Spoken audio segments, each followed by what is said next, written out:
So this might look like a familiar argument against nuclear energy, saying, yes, there were bad things that occurred due to accidents in the history of nuclear energy.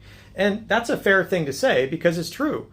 And you're going to find that occurs literally in any technology. And until we come up with a technology that's perfect, that's going to be the case.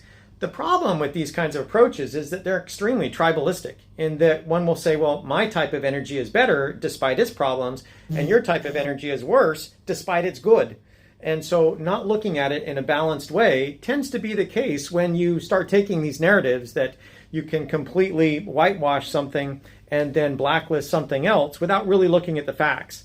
For example, when it comes to solar, which is usually the preferred energy form for those that are anti-nuclear, it requires an enormous amount of materials for a very small amount of energy. And when you look at the environmental impact from all the concrete and steel that's required to get such a small amount of energy, that has a very large footprint, not just in terms of the waste, but in, from when we throw them away, but in the manufacturing process, the mining, the milling, the manufacturing, the shipping, and so forth.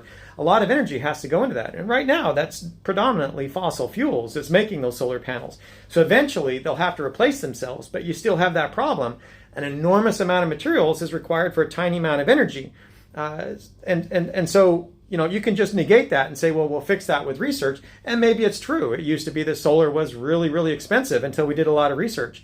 And so that may be your argument for not doing research in nuclear, to make it better, to give it all of the sustainability and preferred options that you might want if you were to recognize the actual facts that are there in terms of what are the hazards and what are the mitigations for those hazards and what are the hazards for solar and wind and anything else and what is the mitigation for those, and being realistic in terms of the entire life cycle footprint rather than doing this whitewash and saying, well, there's this one case and it terrifies everybody, so that's got to be evil and bad and we've got to reject it. And I mean, you can do that if you want, but I would tenet that's really no different than accepting a narrative because it comes from your particular political party, whether you thought through it or understand all of the fundamentals of it or not. We really need to do better. We need to look at what are the true impacts in terms of lives lost through the life cycle, in terms of environmental impact through the life cycle, and in terms of sustainability through the life cycle, long term, rather than just short term and thinking, well, this is what everybody believes, so it must be true. And I'm not saying that that's not always going to be wrong or right. I'm just saying that we need to be realistic and not adopt a fear narrative and say, you know, nuclear is scary, so therefore we need to avoid it. Rather, we need to understand it and control it, just like any other form of nature. I mean, that's really what engineering is, I think, right? Hopefully you agree. I don't know. Let me know. Thanks for watching. Bye.